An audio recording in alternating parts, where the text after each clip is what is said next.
আমাদের তিনজনের বন্ডিং এত সুন্দর কিভাবে? এইটা হচ্ছে শুরুতে এরকম আমাদের সম্পর্ক ছিল, ওরা দুজন আমাকে দেখে ওরকম ভাবে ভয় পেত। এফেক্টের সাথে সাথে আমি এটা জানতাম না। আর আমার মনে হয় ধাক্কা খেয়ে যে শেখাটা শেখা হয় সেটা কারোর গাইডেন্সে তুমি কখনোই শিখতে পারবে না। তো আমার কাছে মানুষটা ইম্পর্টেন্ট, ঝগড়াটা নয়। তো আমি ঝগড়ার পর গিয়ে নিজেই ইগো সরিয়ে নিজেই কথা বলতে শুরু করি। আর আমিও এই কোশ্চেনটা তোদেরকে করছি যে আমি কি বেস্ট দিদি, আর আমাকে আউট অফ 100 তোরা কত দিবি? না না না না না -100। সত্যি কথা বলতে আমার কোনো বন্ধু বান্ধব নেই, আর তার জন্য আমার কোনো আফসোসও নেই। আমার বয়স বেশি বলে আমি একেবারে সব জানি। এই দৃষ্টিভঙ্গি জীবনের প্রতি থাকলে খুব মুশকিল আছে। নমস্কার সবাইকে, কেমন আছো তোমরা সবাই? আশা করি সবাই খুব খুব খুব ভালো আছো। তো আজকের ভিডিওটা একটা খুব ফান চিটচ্যাট একটা ভিডিও হতে চলেছে, যেখানে সেকেন্ড আগের ভিডিওটা তোমরা অনেকে খুব পছন্দ করেছো, যেখানে আমি আর বোন একটা কথোপকথন করেছিলাম রিলেটেড টু মাধ্যমিক পরীক্ষা। তো যাই হোক, তো এই ভিডিওটাতে তোমরা আরো অনেক কোয়েরিজ করেছো আমাদের বন্ডিং রিলেটেড, আমাদের তিনজনের সম্পর্কে অনেক বেশি করে জানতে চেয়েছো। তো আজকের ভিডিওটাতে আমরা তোমাদেরই বেশ কিছু কোয়েরিজের উত্তর দেব এবং নিজেদের সম্পর্কে বেশ কিছু কথা বলবো। তো চলো ভিডিওটা শুরু করা যাক, আশা করি তোমাদের খুব ভালো লাগবে। তো বেসিক্যালি এই ডায়েরিতে আবারও তোমাদেরই বেশ কিছু কোয়েরিজ আমরা লিখে নিয়েছি, তো সেইগুলোরই অ্যান্সার করব এবং তার সাথে সাথে আমাদের সম্পর্কে ওই রিলেটেড সেই সমস্ত কথা যেগুলো আমি আমার চ্যানেলে আগে কখনো বলিনি, তো সেগুলো তোমাদের সাথে শেয়ার করব। প্রথম প্রশ্নটা হচ্ছে, আমাদের তিনজনের বন্ডিং এত সুন্দর কিভাবে? তোমরা অনেকেই আমার ম্যাক্সিমাম ভিডিওতে এই কোয়েশ্চেনটা করো যে আমাদের তিনজনের বন্ডিংটা এত সুন্দর কিভাবে। তো কিভাবে আমাদের সুন্দর, এত সুন্দর বন্ডিং? খুব সবাই চুপ। ছোট থেকে একদম ছিল না। হ্যাঁ মানে এটা ঠিক। যদি বলো যে একদম ছোট থেকে, তাহলে ওদের সাথে আমার বন্ডিংটা এরকম ফ্রেন্ডশিপ ছিল না। স্টার্টিং এ বন্দি দিয়েছিল যখন হ্যাঁ, থাকে। স্টার্টিং এ মানে শুরুতে এরকম ছিল যে আমি দিদি, ওরা আমার থেকে অনেক বেশি ছোট, তো একটা শাসন করা এরকম একটা সম্পর্ক ছিল, যেখানে বেশিরভাগ সময় আমি ওদেরকে বকা দিতাম, শাসন করতাম, আর ওরা আমাকে দেখে একটুখানি ভয় পেত। এইটা হচ্ছে শুরুতে এরকম আমাদের সম্পর্ক ছিল। তখন সব জিনিস নিয়েই ভয় পেতাম। হ্যাঁ, সব জিনিস নিয়েই ভয় পেত। ধরো পড়তে না বসলে আমি বলতাম যে যা গিয়ে পড়তে বস, সঙ্গে সঙ্গে গিয়ে পড়তে বসতো। বা হয়তো টিভি দেখছে, কার্টুন দেখছে, আমি এলাম, সাথে সাথে কার্টুনটা বন্ধ করে দিল। ফোন দেখা, হ্যাঁ ফোনও দেখতো না। ফোন দেখাটা এইরকম ধরনের একটা ভয় আর শাসন মিলিতভাবে একটা সম্পর্ক যেটা হয়, সেরকমই ছিল আমাদের তিনজনের মধ্যে। মানে ওরা দুজন আমাকে দেখে ওরকম ভাবেই ভয় পেত। But now we are friends, just like friends. তো আমরা এখন অনেক বেশি বন্ধু, এবং এখন আমাদের সম্পর্কটা এরকম যে মোটামুটি সমস্ত কিছু যা শেয়ার করা যায় সমস্ত কিছু আমরা একে অপরের সাথে শেয়ার করি। সেটা মন খারাপ হোক, সেটা মন ভালো থাকলে হোক, আনন্দ পেলে হোক, দুঃখ পেলে হোক, যা হয় আমরা একটা সারা দিনের গল্প নিয়ে রাতের বেলা বসি এবং সেটা করি। আর এই গল্পের পার্টিসিপেন্ট হিসেবে আমাদের মাও থাকে, কিন্তু সব গল্পে আবার মাকে রাখি না, তাহলে মুশকিল আছে। তো এই হলো বিষয়। আর বন্ডিংটা সুন্দর, দেখো যে কোনো সম্পর্কে বন্ডিংটা সুন্দর করতে গেলে সেখানে শাসনটা থাকাটা যেমন জরুরি, সেখানে ভালোবাসাটাও থাকাটা জরুরি। তো আমি ওদেরকে এখন বকা দিই না এমনটাও নয়, বা শাসন করি না এমনটাও নয়। এখনো বকা দিই। হ্যাঁ, এখনো আমি বকা দিই, বাট সেই ধরনটা, আমরা সেই ভয়টা হ্যাঁ হ্যাঁ। আর আমার মনে হয় অতিরিক্ত ভয় না পাওয়াই ভালো। সেটাতে দেখবে কেউ কিছু ভুল করলে আমরা ভয় পেয়ে অনেক সময় বলতে চাই না। তো তার থেকে সম্পর্কটা যদি বন্ধুত্বপূর্ণ সম্পর্ক হয় এবং সেখানে একটু অল্প অল্প শাসন থাকে, তাহলে দেখবে আমরা ভুল করলেও সেই মানুষটাকে গিয়ে সাহস করে বলতে পারি যে না, আমি এই ভুলটা করে ফেলেছি। আফটার অল আমরা সবাই মানুষ, আমরা সবাই ভুল করবোই, সেটা খুব স্বাভাবিক বিষয়। এমন কেউ নেই যে সে কখনো ভুল করে না। আর ভুল করে যদি আমরা বড়দের থেকে কিছু সাজেশন পাই যে না, সেটাকে আমি কিভাবে রেকটিফাই করব, কিভাবে ঠিক করব, তো ওই সম্পর্কটা আমার মনে হয় অনেক বেটার ওই ভয় পাওয়া সম্পর্কের থেকে। তো আমাদের মধ্যে ওরকমই ব্যাপার, মানে আমরা একে অপরের সাথে সবকিছু শেয়ার করি। আর ওরা ভুল করলেও আশা করছি আমাকে এখন বলে না, বলিস না। যখন কোনো কিছু ভুল করি তো সাথে সাথে আমরা কি বলি না, একটু টাইম নিয়ে আমরা আজ ভুল করলাম তো 1 মাস পর সেটাকে আমরা বলি, যাতে সাথে সাথে ভুলটা করলে কি হয় বললে তখন এফেক্টের সাথে সাথে। আমি এটা জানতাম না, এফেক্টের সাথে সাথে কাজ করে। মানে সাথে সাথে তোরা কিছুটা ভুল করলে সেটা সঙ্গে সঙ্গে আমাকে সে বলিস না, কিছুদিন পর গিয়ে আচ্ছা ঠিক আছে, কিছুদিন পর গিয়ে বলে, অ্যাটলিস্ট বলে তো। এতে কি বলতো, বকার একটু কম খায়। পরে গিয়ে যখন বলি না তখন মনে হয় এটা তো নর্মাল, ঠিক আছে, তখন হেসে উড়িয়ে দিয়ে তখন যায় আমরা বিষয়টা। নিজেরাও ব্যাপারটা থেকে একটু ফার্স্ট স্টার্টিং খুব ঘাবড়ে যেত, মানে হ্যাঁ, ঘাবড়ে ভয় যায়। পেয়ে যাস তোরা। হ্যাঁ, তো পরের দিকে কি হয় তখন আমরা ব্যাপারটা থেকে না কুল কুল হয়ে যায়, হয়ে ঠিক যায়। আছে, ওই তো গল্পই তো ছিল কনসেপ্টটা। আর ওরা যখন এসে বলে বলে যে অনেকদিন আগে বিষয়টা হয়েছে, তো তখন আমিও হয়তো একটুখানি আচ্ছা ঠিক আছে হয়ে তো গেছে, হয়তো সাথে সাথে বললে হয়তো একটু রিয়াকশনটা অন্যরকমের হতো। যাই হোক, এখন আমি চেষ্টা করি একদমই রিয়াক্ট না করার কোনো বিষয়েই, সেটা যে কোনো ধরনের বিষয় হোক। চেষ্টা করি, মানুষ আমি, সবাই কখনো না কখনো রেগে যায়, কখনো না কখনো কান্নাকাটি করে, তো সেটা সবার ক্ষেত্রেই হয়। বাট বেশিরভাগ সময় ওরা যদি কোনো ভুল টুল করে আমি চেষ্টা করি যে না রিয়াক্ট না করার, কারণ আমার এটা মনে হয় যে আমিও ওদের বয়সে যখন ছিলাম আমিও তখন ভুল করতাম, সেম আমিও অনেক কিছু লুকিয়ে করতাম, আর এটা সবাই করে, এটা ভীষণই ন্যাচারাল একটা বিষয়। বাট এই মুহূর্তে আমার মনে পড়ছে না, প্লিজ ডোন্ট আস্ক মি যে আমি এটাই জিজ্ঞেস করতে যাচ্ছিলাম যে ওর চোখটা দেখে মনে হচ্ছে এক্ষুনি জিজ্ঞেস করবে তুই কি লুকিয়েছিস। আমি ওই জন্য ডাইরেক্ট টেনে নিলাম। আচ্ছা, আমরা নেক্সট কোয়েশ্চেনে যাই, কারণ আমরা যদি বকবক শুরু করি তাহলে এই একটা কোয়েশ্চেনে আমরা 1 ঘন্টা ধরে বকবক করতে পারি, ঠিক আছে? আমি বোনদেরকে কিভাবে সবকিছুতে গাইড করি? এটার উত্তরটা তুই দিতে পারবি। গাইড করি এই কথাটা যখনই আসে তখনই একটা রেসপন্সিবিলিটি চলে আসে, যে সেখানে ওরা যদি কিছু করবে ভাবে বা কিছু শুরু করবে ভাবে বা যে কোনো ধরনের যা কিছু, সেখানে আমার থেকে ওরা সাজেশন চায় এবং সেইখানে একটা অনেক বড় রেসপন্সিবিলিটি থাকে, তখন একটু বন্ধুত্বের বিষয়টাকে সরিয়ে দিদি হিসেবে আমাকে সবকিছু ভাবতে হয় যে আমি দিদি হিসেবে কিভাবে গাইড করতে পারি বা কিভাবে ওদেরকে হেল্প করতে পারি। আর এটাতে তোমরা আবার অনেকে নেগেটিভ কমেন্টও করো যে তুমি এত বন্ধু হয়ে যাও বোনদের সাথে, ওদের ক্ষতি হয়ে যাবে, ওদের এই হয়ে যাবে। দেখো, আমার বোনদেরকে তো আমি ট্রাস্ট করি, ভরসা করি, তো ওরাও আমাকে ট্রাস্ট করে, ভরসা করে, তো সেখানে আমি এমন কিছু কখনোই করি না বা করবো না, ভবিষ্যতেও কখনো করবো না যেখানে ওদের কোনো ক্ষতি হয়, ঠিক আছে? সেই বিষয়টাতে কিন্তু আমি 1000 বার ভেবে করি, ঠিক আছে? আমি আমার পার্সোনাল কোনো কিছুতে হয়তো হড়বড়ি করতে পারি যে না একটা হুট করে ডিসাইড করে নিলাম কিছু একটা, বাট ওদের ক্ষেত্রে যখন কোনো ডিসিশন আসে আমি সেই হড়বড়িটা, হ্যাঁ, তখন আমি অনেক ভাবি, তখন আমি সেই হড়বড়িটা করি না, কারণ আমি জানি যেটা ওদের ওপর অনেকখানি প্রভাব পড়তে পারে এবং ওরা সেটাকে কিভাবে ট্যাকেল করবে সেটা ওদের জন্য ডিফিকাল্ট হতে পারে। আমার ক্ষেত্রে কিছু একটা হড়বড়ি অনেক সময় আমি করে ফেলি এবং আমি জানি সেটা I will handle it, but ওদের ক্ষেত্রে তো সেটা আমি কখনোই করতে দিতে পারি না। তো যাই হোক, গাইডের বিষয়টা যদি বলো তাহলে আমি বলবো যে খুব বেশি আমি গাইড করতেও চাই না। এটা হয়তো অনেকে আবার নেগেটিভলি নিয়ে আমাকে কমেন্ট বক্সে অনেক কিছুই লিখবে। দেখো, প্রত্যেকের জীবন আলাদা। আমরা ছোট থেকে আস্তে আস্তে যখন বড় হই আমরা অনেক কিছু ধাক্কা খেতে খেতে শিখি, আর আমার মনে হয় ধাক্কা খেয়ে যে শেখাটা শেখা হয় সেটা কারোর গাইডেন্সে তুমি কখনোই শিখতে পারবে না। মানে তোমাকে ওই ধাক্কাটা খেতে হবে এবং জীবনে ওই ধাক্কাটা খুব দরকার আছে, সে স্কুল লাইফে হোক, কলেজ লাইফে হোক, ওই ধাক্কাটা থেকে যে শিক্ষাটা পাওয়া যায় ওইটা কারোর, মানে কেউ যদি আমাদেরকে 1 ঘন্টা 2 ঘন্টার জ্ঞান দেয়, এক্সপিরিয়েন্স শেয়ার করে, যাই কিছু করে নিক না কেন, ওই শেখাটা কখনোই হয় না। আমার মনে হয় তোরাও আমার সাথে এই বিষয়টাতে একমত হবি যে কোনো কিছু একটা ভুল নিজে করলে সেখান থেকে যে শেখাটা যায় সেটা আর অন্য কিছুতে হয় না। তো আমি ওই জন্য খুব বেশি গাইড করি না, সাজেশন দিই যে আমার মনে হয় যে এটা করলে ভালো হয়, এটা তোরা করতে পারিস। আর কখনো কখনো যদি ওদের কোনো ডিসিশনে আমি অনেক বেশি কনফিডেন্ট থাকি যে না তোরা এটা ভুল করছিস, আমার মনে হচ্ছে এটা এরকম ভাবে করলে ঠিক হবে, তখনই আমি একমাত্র আমার অনেক বেশি যেহেতু কনফিডেন্ট আমি রয়েছি সেই রকম সিচুয়েশনে গিয়ে আমি ওদেরকে আমার কথা শুনতে বলি। বাকি বেশিরভাগ ক্ষেত্রে আমি ওদেরকে সবসময় বলি যে নিজের মনের কথা শোন, নিজের মন যেটা বলছে সেটা কর, সেটাতে ভুল হোক বা ঠিক হোক নিজে সামলে নিতে পারবি, বাট আমার কথা শুনে কিচ্ছু করার দরকার নেই, আমি সবসময় এটাই বলি। আরে হাসছিস কেন? আমি তাই তো করি। আর না, এই কথাটা বলি এখন মনে হচ্ছে তুই অনেক বড় হয়ে গেছিস। এই আমি বড় তোদের থেকে অনেক।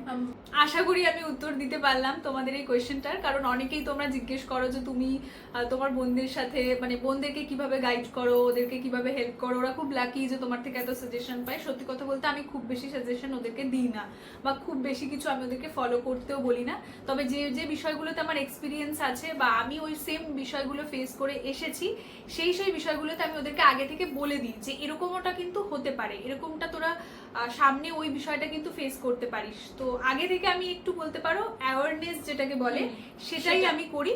বাকি আদারওয়াইজ আমি কখনো শুধু ওদেরকে না, আমি কখনো কাউকেই বলি না যে আমার কথা শুনে চলো বা আমার মন মতো করো, এটা আমি কখনোই করি না এবং ভবিষ্যতে চেষ্টা করব যাতে না করতে হয়। মানে এটা খুবই খারাপ জিনিস, মানে তুমি তোমার মন মতো কাউকে চলতে বলতে পারো না আর সেও সারা জীবন তোমার মন মতো চলতে পারবেও না। এখন চললেও ফিউচারে হ্যাঁ মানে কারণ অ্যাজ আ হিউম্যান বিং তার নিজস্ব গ্রোথের জন্য বা তার ডেভেলপের জন্য তাকে তার মনের কথাটা শুনতে হবে। সে যদি আমার কথা মতো শোনে তাহলে তো বিষয়টা এরকম হয়ে যাচ্ছে যে সে আমি হয়ে যাচ্ছে, সে তো আর নিজস্বতাটা প্রকাশ করতে পারবে না। না, কারণ প্রত্যেকটা হিউম্যান বিং ছোট বয়সে আমরা বাবা মার কথা শুনি, কিন্তু বেশি বড় হয়ে যাওয়ার পরও যদি আমরা বাবা মার মন মতো সবসময় চলি তাহলে কিন্তু আমরা আমাদের যে মানুষ হিসেবে যে নিজস্বতাটা সেটা কিন্তু কখনোই প্রস্ফুটিত হবে না। সবসময় বাবা মার কথা যদি আমরা শুনতে থাকি, খুব কঠিন বাংলা বলে ফেললাম, এরকম ভাবে তাকালি আমার দিকে, প্রস্ফুটিত। যাই হোক, চলো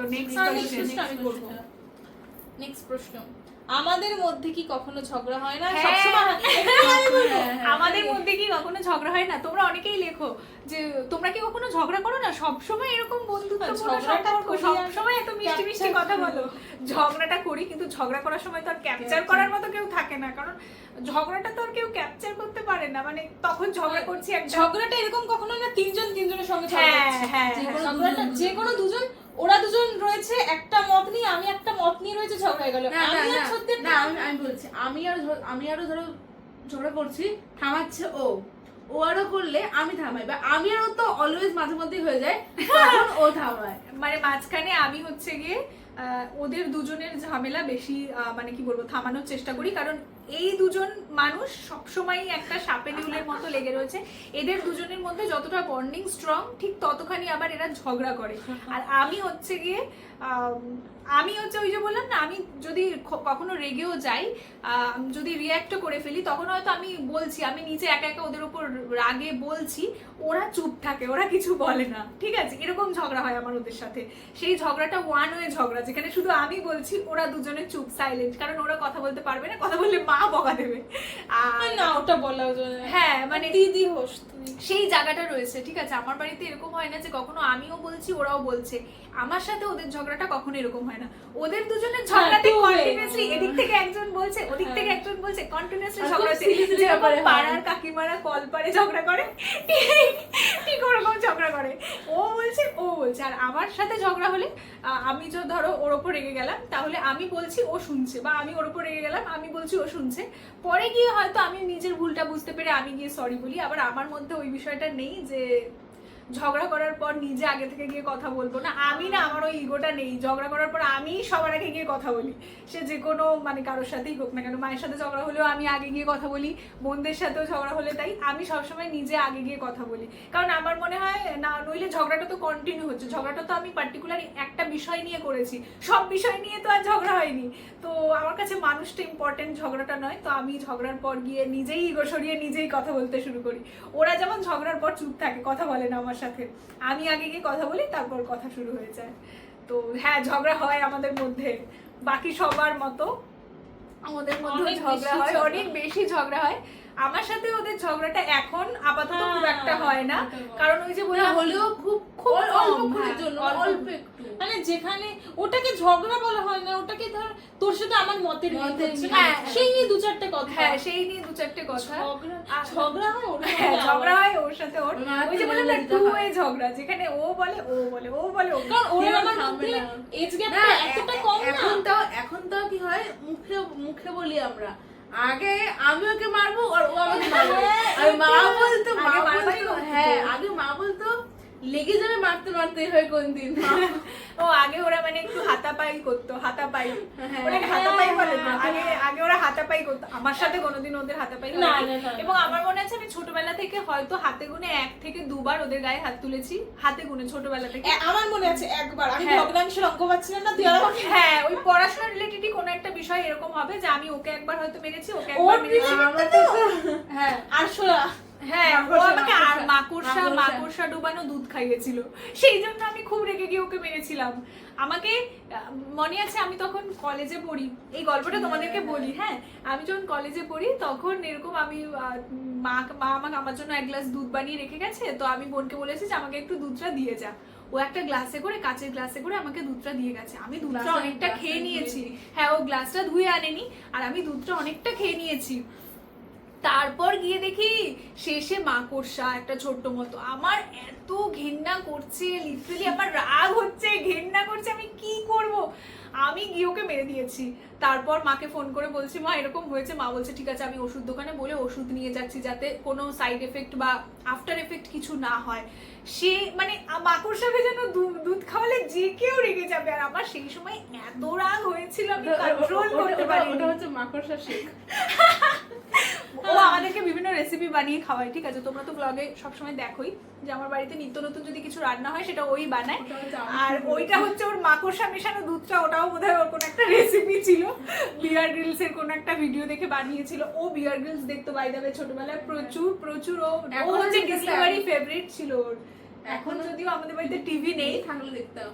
থাকলে হয়তো দেখতাম।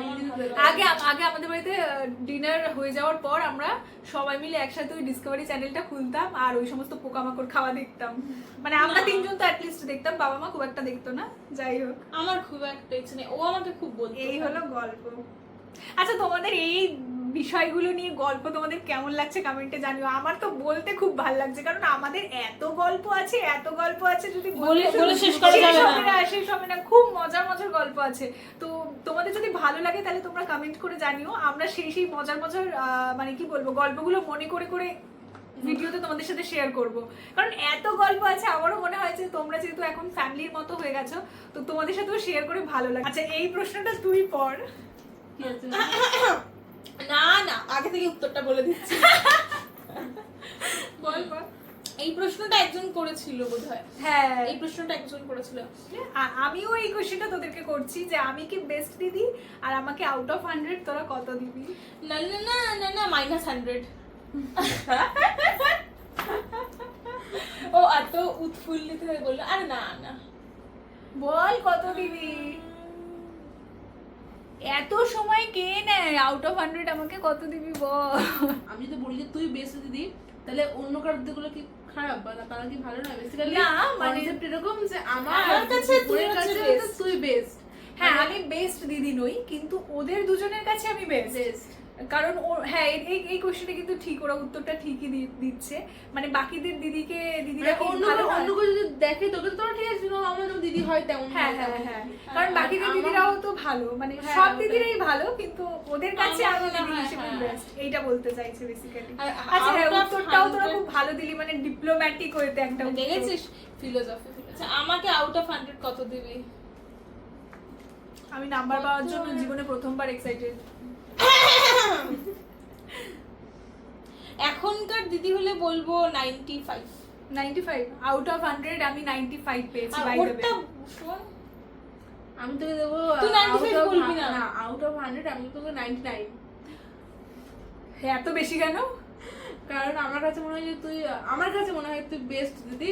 কারণ আমি তো তোর থেকে ভালো দিদি এখন পর্যন্ত দেখিনি। বাট মানে আমি সবকিছুতে হেল্প করা, থাকা, কোনো কিছু না পারলে করে দেওয়া, সকালে আমার প্রজেক্টকে সাজিয়ে দেওয়া, যেগুলো প্রজেক্ট করিয়ে দেওয়া। না, তোকে প্রজেক্ট করতে, আমাকে আমার প্রজেক্ট করতে হেল্প করে না। আমি এই প্রজেক্টের উপরে নামটা কে লেখে? ওটা আগের দিকে বলতাম, এখন আমি ওটা ওর হ্যান্ডরাইটিংটা খুব ভালো। আসলে এই প্রজেক্ট নিয়েও আমাদের খুব ইন্টারেস্টিং গল্প আছে, ঠিক আছে? স্কুলের প্রজেক্ট নিয়ে। এই যে ব্যক্তিটি হচ্ছে 11th আওয়ারে সবকিছু করা পাবলিক। ওর কালকে ধরো লাস্ট সাবমিশনের ডেট, আর আজকে রাতে ডিনার করার পর ও ভাবতে বসেছে যে ও কি প্রজেক্ট করবে। এই হচ্ছে আমার বাড়ির পরিস্থিতি।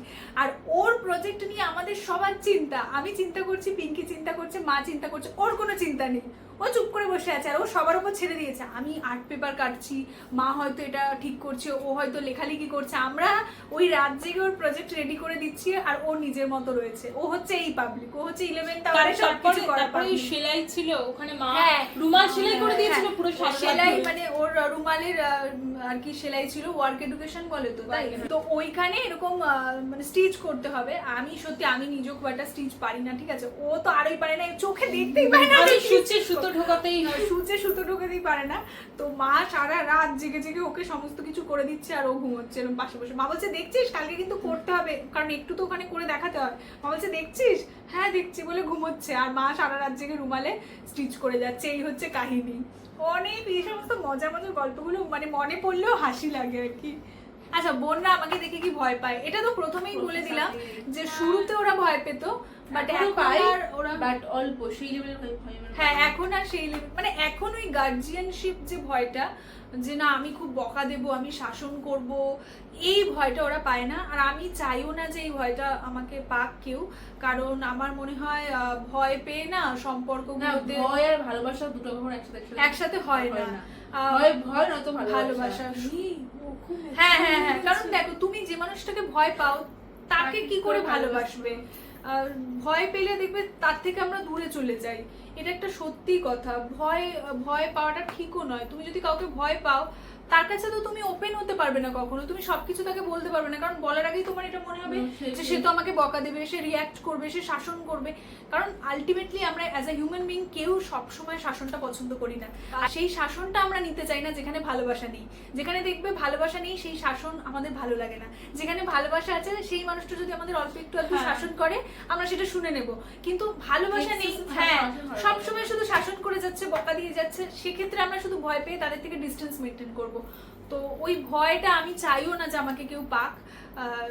আমি ছোটবেলায় হয়তো একটু রাগী ছিলাম যেহেতু, তো ওদের সাথে আমার যেহেতু বয়সের ডিস্টেন্সটা অনেক বেশি ছিল আর আমি ওরকম ফ্রেন্ডলিও ওদের সাথে হয়তো ছিলাম না বলে সেই কারণে ওরা ভয় পেত। বাট এখন আমরা মানে কি বলবো, সত্যি কথা বলতে আমার কোনো বন্ধু বান্ধব নেই আর তার জন্য আমার কোনো আফসোসও নেই, ঠিক আছে। তো ওরা আমার কাছে এখন বন্ধুর মতো, আমি আমার সমস্ত কিছু ওদের সাথে শেয়ার করি, যা যা পসিবল শেয়ার করা একজন মানুষের পক্ষে, কারণ অ্যাজ আ হিউম্যান বিং আমরা কেউ কিন্তু 100% কারোর কাছে ডিসক্লোজ করি না, আর আমার মনে হয় সেটা করা উচিত নয়। একটু কিছু সিক্রেট, হ্যাঁ একটু কিছু নিজের মধ্যে রাখা উচিত, আর সেটা একটা মানে মিস্ট্রি ক্রিয়েট করে।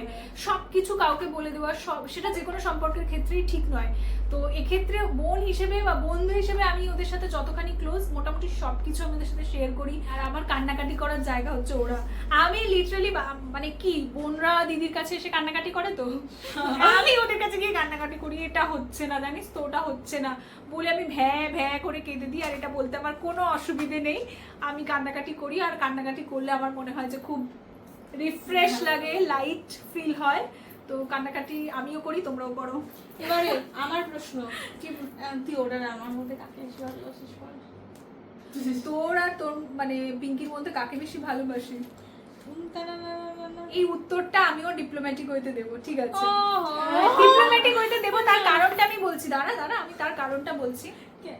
দেখো ওই যে আমি বললাম না, ছোটবেলা আমি যখন ছোট ছিলাম, তো দাঁড়া আমি যখন ছোট ছিলাম তো একটা মা তার বাচ্চাকে যেরকম টেক কেয়ার করে, ধরো স্নান করিয়ে দেওয়া, খাইয়ে দেওয়া, মাথা আঁচড়ে দেওয়া, চুল বেঁধে দেওয়া, তো আমি ছোট থেকে তোদেরকে ওটাই করেছি, ঠিক আছে? মায়ের পরে যদি বলতে আমার চুলে ছিঁড়ে দিতি? হ্যাঁ, তো ছিল তখন মায়ের পরে আমি ওদের এই বিষয়গুলো আমি ওদেরকে করেছি। মানে যখন মা করতে পারছে না সংসারে কাজের চাপে বা যাই হোক, বেশিরভাগ সময় হয়তো মা করতে পারলেও আমি করেছি, ভালোবেসে করেছি, ঠিক আছে? তো আর ছোট থেকে আমার এই বিষয়গুলোতে খুব কিউরিয়াসিটি ছিল। মানে ওই যে হয় না ছোট বাচ্চাদের এরকম বাথটবের মধ্যে স্নান করায়, তো আমার ওই বিষয়গুলো খুব ভালো লাগতো। ছোট বাচ্চাকে বসে স্নান করাচ্ছে, তো আমি মায়ের সাথে সাথে হেল্প করতাম, থাকতাম। আমি ওদের আপব্রিঙ্গিংটা দেখেছি, ছোট থেকে বড় হওয়াটা দেখেছি। তো ওই কারণে আমি এবার কখনো কোনো একজন মা তার সন্তানকে ডিফারেন্স করতে পারে না যে কাকে বেশি ভালোবাসে।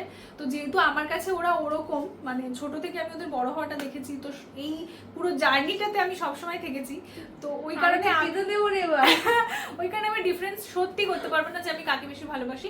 তবে হ্যাঁ, আমি ক্লোজ যদি বলতে পারো যে আমি আমার মনের কথাটা কাকে বেশি শেয়ার করতে পারি খুব ইজিলি, সেটা হচ্ছে ও। তুই এক্সাইটমেন্টে ফোনটাই পড়ে যাবে। এটাতে আমি পিঙ্কিকে রাগ করতে বারণ করব, কারণ দেখ আমি ওকে শেয়ার করি না এমনটা নয়, না করি, ওরা দুজনকে কিন্তু একটু পরে করি। মানে ওই যে বললাম না, একটু আমি যখন নিজের ইমোশনটাকে একটু সামলে নিয়েছি তারপর আমি ওর কাছে যাই শেয়ার করতে। বাট একদম যখন আমি পুরো ইমোশনাল হয়ে আছি, আমার খুব খারাপ অবস্থা, তখন আমি ওকে বলি। বাট না আমাকে বলাটাকে আমি বুঝছি। হ্যাঁ, আবার ও বুঝতে পারে বিকজ আমি বলছি কারণ ওরা তোর ইমোশনটা হ্যাঁ সেম সেম সেম। আর আমার মধ্যে ইমোশনটা একটু মানে কম। ওকে বোঝাতে হয়, আমি না বেসিক্যালি লজিক্যালি বেশি বুঝি rather than emotional। হ্যাঁ ও বেশি লজিক্যাল, আর আমরা দুজনে হচ্ছে খুব বেশি ইমোশনাল। ও খুব লজিক্যাল, তো ওই জন্য আমি এত বেশি আমার ইমোশন বেশি আসে না। তো আমি এত বেশি ইমোশনাল, ওই জন্য আমি আমার ইমোশনটাকে নিয়ে একজন লজিক্যাল পার্সনের কাছে যেতে খুব একটা মানে কমফোর্টেবল ফিল করি না। বলিস একটু পরে। তো আমি যে তোর সাথে ইমোশনালি বেশি কানেক্ট করতে পারি, তাই আমি ওর কাছেই যাই। মানে এটা রিয়ালিটি, ঠিক আছে, এটাতে রাগ করার কোনো বিষয় নেই। হ্যাঁ ও একটু খুব বেশি লজিক্যাল, মানে ওর কাছে কিছু একটা নিয়ে যাবে যেখানে তুমি ইমোশন দিয়ে ভাবার কথা বলছো, ও লজিক্যালি ভাবে, ও খুব লজিক্যাল। আর আমরা দুজনে হচ্ছে প্রচন্ড ইমোশনাল, ঠিক আছে। ও হচ্ছে অল্প একটুতে কাঁদে, আমিও অল্প একটুতে কাঁদি। সো এই এটা যদি ওকে বলতিস আমি কেঁদে দিতাম, কিন্তু আমি জেলাস, কিন্তু আগে কিন্তু আমি লজিক্যালি ভালো, তাই কাঁদলাম না। এখানেও লজিক নিয়ে এসেছে। আমাদের মধ্যে বন্ধুত্বপূর্ণ সম্পর্ক তৈরি হলো কিভাবে, এটা তোমরা অনেকেই জিজ্ঞেস করছো। তো এটার উত্তরটা একটু ইন্টারেস্টিং। আমি যখন পড়াশোনার জন্য মানে গ্র্যাজুয়েশনের পর পিজিতে গিয়ে থাকা শুরু করলাম, তো সেই সময়টাতে অ্যাকচুয়ালি আমি ওদেরকে খুব মিস করা শুরু করলাম। মানে তখন আমি অ্যাকচুয়ালি বুঝতে শুরু করলাম যে যারা সিঙ্গেল চাইল্ড তারা কিভাবে থাকে। কারণ আমি তো ছোট থেকে একটা পরিবেশে বড় হয়েছি যেখানে সর্বক্ষণ কিছু না কিছু নিয়ে চিৎকার চেঁচামেচি, গল্প, হাসি, আড্ডা, মজা। আমাদের বাড়িতে কখনো সাইলেন্ট নেই, আমরা সব সময় কিছু না কিছু নিয়ে আমাদের বাড়িতে একটা চলছে থাকে। রাতে ঘুমানোর হ্যাঁ, রাতে ঘুমানোর সময় শুধুমাত্র সাইলেন্ট, বাকি সবসময় আমরা কন্টিনিউয়াসলি বক করি, গল্প করি, হাসি মজা, হইচই করি। তো ওইভাবে আমি বড় হয়েছি। তো হঠাৎ করে যখন আমি পিজিতে গেলাম তখন আমি বুঝতে পারলাম যে সিঙ্গেল চাইল্ড বা একা থাকলে কিরকম ফিল হয়। তো তখনই বলতে পারো যে আমি আমার বিষয়গুলো বুঝতে পারলাম যে না, ওরা আমার কাছে বোনের থেকেও বেশি বন্ধুর মতো। তো ওই জন্য আমার ওদের সাথে ওই শাসন, ভয়, ওই বিষয়গুলোকে দূরে সরিয়ে রেখে বেশি বন্ধু হওয়া উচিত। কারণ আলটিমেটলি যখন আমি পিজি থেকে ফিরলাম, পিজিতে যাওয়ার আগে ওরা আমার বোন ছিল, যখন আমি পিজি থেকে ফিরলাম তখন বন্ধু হয়ে গেছে। ওই সময়টার মধ্যে ওদের ইমোশনগুলো অনেকখানি ম্যাচিওর হয়ে গেছে এবং ওরাও আমার সাথে অনেকখানি কানেক্ট করতে শুরু করেছে। তার আগে ওরা ছোট ছিল, ঠিক আছে, মানে ছোট বলতে বড় না, মানে বয়সে বড় ওরকম না, ইমোশনালি একটু ম্যাচিওর হয়ে গেছে আমি পিজি থেকে ফেরার পর। তো তখন তুই পিজিতে যাওয়ার পর ম্যাক্সিমাম দায়িত্ব মার জিজ্ঞাসা করা, হ্যাঁ ওরা যেহেতু একটু একটু করে রেসপন্সিবিলিটি নিত বাড়ির বিভিন্ন কাজগুলোতে আমি পিজিতে যাওয়ার পর।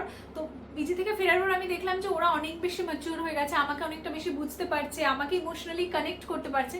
তো তখন আমার ওই বন্ধুত্বের জায়গাটা, বন্ধুত্বের গ্যাপটা, আর জানোই তো কলেজ লাইফ শেষ হলে সেভাবে বন্ধুত্ব থাকে না, খুব কম মানুষরাই আছে যাদের স্কুল লাইফ, কলেজ লাইফ শেষ হওয়ার পরও বন্ধুত্বগুলো থাকে। আমি বলবো আমি সেই লাকি মানুষও নই, আমার জীবনে বন্ধুর সংখ্যা খুবই কম ছিল, বাট যেগুলোই ছিল সময়ের সাথে সাথে সেগুলোতে কি বলবো, মানে তুই হচ্ছে স্কুল লাইফে গেছিস, হ্যাঁ মানে কলেজ লাইফে গেছিস, স্কুলের বন্ধুত্ব শেষ, আবার কলেজ লাইফ শেষ হয়ে গেছে, কলেজের বন্ধুত্ব শেষ। তো আমার ক্ষেত্রে আমি সেই লাকি মানুষটা নই যার বন্ধুত্বগুলো লং টার্মের জন্য থেকেছে। তো সেক্ষেত্রে ঠিক আছে, আমার কোনো আফসোস নেই, কিন্তু ওই ফাঁকা জায়গাটা যে আমার বন্ধু নেই, ওই ফাঁকা জায়গাটা ওরা দুজন মানে কি বলবো পূরণ করেছে। হ্যাঁ, ওই গ্যাপটা ফিল আপ করেছে। আমি পিজি থেকে ফেরার পর আমি বুঝতে পেরেছি যে না, আমার তো বাড়িতেই বন্ধু আছে, আমি বাইরে বন্ধুত্ব খুঁজতে চাইছি বা কেন। আর আমি যখন বুঝতেই পারছি যে আমার ভাগ্যে বন্ধু নেই, তো আমি কেন বন্ধুত্ব নিয়ে এত মাথা ঘামাচ্ছি। আমার বাড়িতেই বন্ধু আছে, আর ওরা আমাকে কখনো জাজ করবে না, আমি ভুল করলেও ঠিক করলেও ওরা আমাকে বলবে যে তুই এটা ভুল করেছিস, ঠিক করেছিস, বাট ওরা সেটা নিয়ে আমাকে কখনো জাজ করবে না, আমাকে খারাপ ভাববে না কখনো যে অ্যাজ আ হিউম্যান বিং আমি খারাপ, ঠিক আছে, কখনো সেটা ওরা আমাকে করবে না। আমি ভুল করলেও ওরা সেই ভুলটা আমাকে শুধরে দেবে যে না বড়দি এটা ঠিক করছিস না। বা আমি ঠিক করলে ওরা তখন আমাকে সেটা এসে অ্যাপ্রিসিয়েট করে। বাট বন্ধুত্বের ক্ষেত্রে অনেক কিছু ব্যাপার থাকে, ঠিক আছে, অনেক জটিলতা থাকে, তো সেগুলো বোধহয় আমি হ্যান্ডেল করতে পারি না। বন্ধুর ক্ষেত্রে বেসিক্যালি ওই গিভ এন্ড টেক, হ্যাঁ গিভ এন্ড টেক পলিসি থাকে, আর ও এক্সপেকটেশন গুলো না অনেক বেশি হয়ে যায়। আমরা দেখো আমাদের জীবনে বন্ধুত্ব ছাড়াও অনেক কিছু আছে, ফ্যামিলির প্রতি রেসপন্সিবিলিটি আছে, আমাদের বাজে রকমের অনেক ধরনের সিচুয়েশন আসে, আমাদের ক্যারিয়ার ইস্যুস থাকে, তো বন্ধুত্ব ছাড়াও আমাদের জীবনে অনেক রকমের প্রবলেমস আছে। যখন বন্ধু থাকবে তখন ওরা ভাবে শুধু পুরো, হ্যাঁ বন্ধু থাকলে যে তাদের একটা এরকম ভাবনা থাকে, বিশেষ করে আমার জীবনে এরকম ধরনের বন্ধুই বেশি এসেছে, সবসময় এরকমটা চেয়েছে যে তাদেরকে আমি সময় দেব, তাদের প্রায়োরিটি বেশি থাকবে। বাট আমার জীবনে অনেক কিছু আছে, সেই জিনিসগুলোকে আমাকে দেখভাল করতে হয়, তো সেখানে বন্ধুত্বে পুরোপুরি ফোকাসড হওয়া আমার পক্ষে সম্ভব নয়। হ্যাঁ আমি এরকম বন্ধু চাই যেখানে মাঝে তোমার সাথে আমার হয়তো কথাও হচ্ছে না, কিন্তু তারপরে যখন আমি তোমাকে ফোনটা করব তুমি যেন আমাকে অভিযোগ যেন না করো যে এই এতদিন ফোন করিসনি, কথা বলিসনি। হতেই পারে আমার জীবনের চাপ আছে, আমি পরিস্থিতির সাথে মানিয়ে নিতে পারছি না, আমার নানা রকমের সমস্যা আছে, সেইটা তুমি যদি একটু বোঝো আমার মনে হয় তবেই আমার জীবনে বন্ধু থাকবে। নইলে আমার পক্ষে ওই রোজগার নিয়মিত ফোন করে গল্প করা, আমার মনে হয় এরকমটা বড় হয়ে যাওয়ার পর এটা সম্ভব নয়। কলেজ লাইফে তাও ছোট থাকলে এরকম কোনো পসিবল না। হ্যাঁ স্কুলে দেখবে রোজ দেখা হচ্ছে, ঠিক আছে, কলেজে রোজ দেখা হচ্ছে, ফোনে কথা হচ্ছে, ঠিক আছে, বাট একটা টাইমের পর তো আমাদের ক্যারিয়ার নিয়ে ফোকাসড হতে হয়, আমাদের নিজেদের ফ্যামিলির প্রতি রেসপন্সিবিলিটি নিয়ে ফোকাসড হতে হয়, তখন কিন্তু বন্ধু নিয়ে আমরা ওই মাতামাতিটাও করতে পারি না বা ওই সময়টাও আমরা দিতে পারি না। আর সেটা বোধহয় সবার ক্ষেত্রে সমান হয়, যারা বোঝে তাদের বন্ধুত্বগুলো থেকে যায়, আর যারা বুঝতে পারে না, যারা ভাবে যে না আমাকে প্রায়োরিটি দিচ্ছে না বা আমাকে ইগনোর করছে, ও বোধহয় খুব বেশি লাইফে অনেক এগিয়ে গেছে তাই আমাকে বুঝতে পারছে না, সেক্ষেত্রে তখন বন্ধুত্বগুলো আর থাকে না। তো আমার ক্ষেত্রে সেই বিষয়টাই হয়েছে। আর আমি মনে করি যে বন্ধুত্ব নিয়ে আমার লাভ খুব একটা ভালো নয়, তো ঠিক আছে ওই বিষয়টা আমি ছেড়ে দিয়েছি। আর এখন আমার বন্ধুত্বের যে গ্যাপটা আমার জীবনে সেটা ওরা দুজনেই ফিল করে, তো আমার ওর জন্য কোনো চাপ নেই, চিন্তা নেই, আমি বিন্দাস। আচ্ছা আমি কি কখনোই বোনদেরকে বকা দিই না? এটা তো বলেই দিয়েছি, বকা দিই, অবশ্যই দিই, কারণ ওই যে বললাম ভালো যেমন বাসি তেমনি শাসনও করি, কিন্তু সেটা কম চেষ্টা করি অ্যাজ আ হিউম্যান বিং। ওরা ওদের নিজেদের ভুল ত্রুটিগুলো নিজেরাই ঠিক করবে, আমার বলতে হবে না, আমি বলার মতো কেউ নইও, কিন্তু গাইড করার তো চেষ্টা অবশ্যই করি, যে কিছু যদি ভুল করে বা কিছু যদি মনে হয় যে না এটা ওরা ঠিক করছে না, সাজেশন দেওয়ার হলো তখন আমি অবশ্যই করি। বকা মানে কি চিৎকার চেঁচামেচি করে বকা দেওয়া? হ্যাঁ বকা মানে তো মা বকা, এই না তুই কেন এটা করলি, না এরকম আমি কখনো করি না। এরকম বকা অনেক আগে হয়ে গেছে। হ্যাঁ আগে হয়তো আমি এটাও আগে করতিস না তুই? হ্যাঁ হ্যাঁ আগে বলতে বকা অনেক আগে, তাই বলতে অনেক আগে। সেটা যখন আমি ধর 4 এ পড়ি, ক্লাস সেই তখন আমিও অনেক ছোট ছিলাম, তোরা যখন ক্লাস তখন তুই ইম্যাচিউরলি বল। হ্যাঁ ওই তখন যেহেতু আর দেখো ছোটবেলায় আমরা সবাই কম বেশি ইম্যাচিউর থাকি, তো তখন ওদের দিদিগিরি ফলাতাম। হ্যাঁ তখন হয়তো অল্প একটু দিদিগিরি ফলাতাম, বাট ট্রাস্ট মি এখন আমি কোনো দিদিগিরি ফলাই না। অ্যাকচুয়ালি আমি এখন দিদি ফিল করি না, চাইলেও আমি ফলাতে দেব এখন আমি নিজেকে দিদি ফিল করি না। মানে এখন ওই যে বললাম না বেশি বন্ধুত্বপূর্ণ সম্পর্ক হয়ে গেছে, এখন আমিও ওদের মতো অনেক সময় ইম্যাচুরিটি দেখিয়ে অনেক ভুলভাল জিনিসপত্র করে ফেলি, ওরা আমাকে বোঝায়। এখন আবার অনেক ক্ষেত্রে ওরা আমার থেকে অনেক বেশি বুঝে গেছে, কারণ এখন জেনারেশনটা এত স্পিডে এগোচ্ছে, তো এখন সবাই ছোটরাও খুব বেশি ম্যাচিওর। এখন যদি তুমি এটা ভাবো যে তোমার ক্লাস 5 এর ভাইটা বা বোনটা ইম্যাচিওর, তাহলে অনেক ক্ষেত্রে ভুল করছো। অনেকেই অনেক কম বয়সে ম্যাচিওর হয়ে যায়, ম্যাচুরিটি এক্সপেরিয়েন্স। হ্যাঁ আবার অনেক বড় বয়সেও কিন্তু ইম্যাচিওর থাকে, তো ম্যাচুরিটি কিন্তু বয়সের সাথে সাথে আসে না, ম্যাচুরিটি কে কতখানি জীবনে কি কি বিষয়গুলো ফেস করেছে, তার এক্সপিরিয়েন্স কেমন, সেখান থেকে আসে। ওরা দুজন অনেক বেশি ম্যাচিওর, অনেক বিষয় আমার থেকে বেশি বোঝে, তো আমি সেক্ষেত্রে দিদিগিরি ফলাই না যে না তোরা বেশি বলছিস। আমি শুনি, আমি সত্যিই শুনি, যখন আমি দেখি যে এই বিষয়টা তো ওরা আমার থেকে বেশি জানে, বেশি বুঝে, ঠিক বলছে, তখন কিন্তু আমি শুনি। ওরকমটা না যে আমার বয়স বেশি বলে আমি একেবারে সব জানি, এই দৃষ্টিভঙ্গি জীবনের প্রতি থাকলে খুব মুশকিল আছে। যাই হোক, সব কোয়েশ্চেন শেষ। আচ্ছা আপাতত যা যা কোয়েশ্চেন ছিল আমরা সমস্ত কিছু মোটামুটি উত্তর তোমাদেরকে দিয়ে দিয়েছি। আর এখন বাজে কটা, প্রায় অনেকক্ষণ আমরা 4:15 হ্যাঁ আধা ঘন্টার মতো আমরা বকবক করছি, গল্প করছি।